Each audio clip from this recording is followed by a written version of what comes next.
bir necha yuzlab, bir necha minglab sahobalar Payg'ambar alayhisolatu vassalomning namozlarini juda e'tibor bilan, nihoyatda xushu bilan kuzatganlar ular.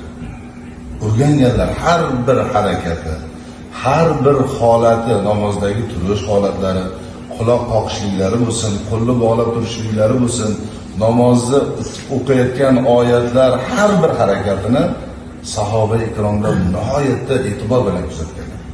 Sababiki bu ibodat nihoyatda ulug' ibodat bo'lganligi uchun.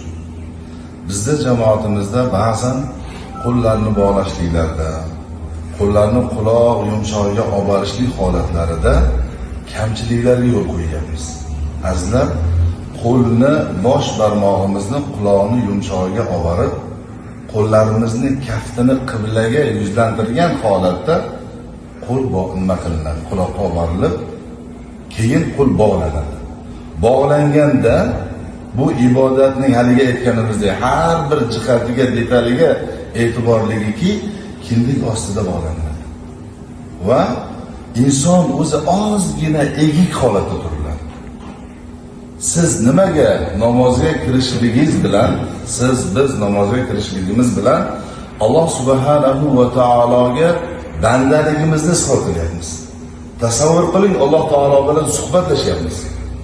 Unga ibodat, tavba, tazarru bilan zorlanib ibodat qilyapmiz. U bilan ibodat qilayotganda inson bu holatda turishligi shariati islomning odoblariga to'g'ri kelmaydi. Boshini baland tutib, ko'kragini kerib turishlik namozdagi bu xato hisoblanadi. Ozgina egik holatda boshni sajdaga, ko'zni bekorga sajdaga qo'yadigan joyga qaratilmaydi.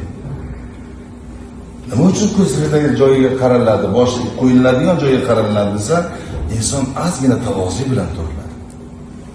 O'shanda kindik ostiga qo'l bog'lashlikda ham mana shu bor. Nima uchun kindik ostiga qo'l bog'laniladi desa, kindik ostiga bog'lashlik uchun inson ozgina egik holat bo'lishi kerak.